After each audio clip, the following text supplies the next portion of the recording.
Hello, Ride. Give a hand wave.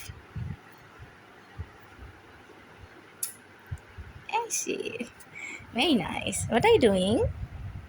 I'm studying. You're studying. Very nice. अच्छा जी, अक्सर लोग मुझसे क्वेश्चन करते हैं कि I am home schooling my child, तो आपने कोर्स कैसे डिसाइड किया एंड आपने किस तरह से डिसाइड किया कि कौन सी क्लास का कोर्स आपने बच्चे को पढ़ाना है। तो first of all you have to assess student psychology कि उसको क्या नीड है, उसने कितना लर्न कर लिया है from his daily life and what are the gap areas. ठीक है, क्योंकि मेरा ताल्लुक़ खुद भी एजुकेशन सेक्टर से है। तो जब मेरा बेटा पैदा हुआ तो at the very moment I decided कि जी मैंने अपने बच्चे को होम स्कूल करना है। एंड देन आई डिसाइडेड कि मैं एक ऐसी कोर्स आउटलाइन डिज़ाइन करती हूँ जिसमें मुझे एक पूरा गाइड मिल जाए कि मुझे अपने बेटे को क्या क्या चीज़ें करवानी हैं। Now I am showing you that कि मैंने किस तरह से अपने बेटे को होम स्कूल किया and what was the process. अच्छा जी, इसमें सबसे पहले मैंने एक इस तरह की एक गाइड बनाई है। ठीक है, ये अभी की नहीं है, ये बहुत पहले ही मैंने बना ली थी जब ये पैदा हुए थे। उसके बाद ही मुझे एज वाइज़, क्योंकि अगर 2 महीने का बच्चा भी होता है तो वो भी कुछ चीज़ें लर्न कर रहा होता है।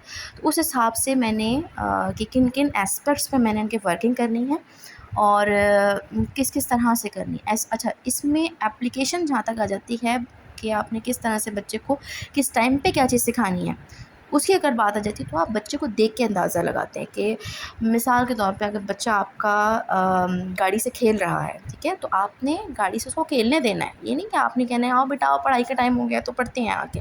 No, you do not have to do that. अगर बच्चा गाड़ी से खेल रहा है, छोटा बच्चा है, तो आपने उसको गाड़ी से खेलते-खेलते ही उसको आपने काउंटिंग सिखा देनी है, या आपने गाड़ी से खेलते-खेलते ही उसको आपने एबीसी सिखा देनी है। तो माय पैटर्न वाज़ कि I when he was 18 months old I started teaching him Arabic. और ऐसा नहीं है कि मैंने उसको कोई बिठा के पढ़ाना स्टार्ट किया अरबिक। उसको मैंने उनके एक टीचर लगाए क्योंकि मुझे भी खुद से नहीं आती थी अरबिक। तो he used to come and he used to teach him Arabic in a way कि वो सिर्फ़ उनके साथ खेलते थे, उनके साथ जैसे फ़ुटबॉल खेल रहे हैं, उनके साथ गार्डन में उनको लेके जा रहे हैं, उनके साथ टॉयज़ से खेल रहे हैं, सिर्फ़ वो खेलते थे उनके साथ आके।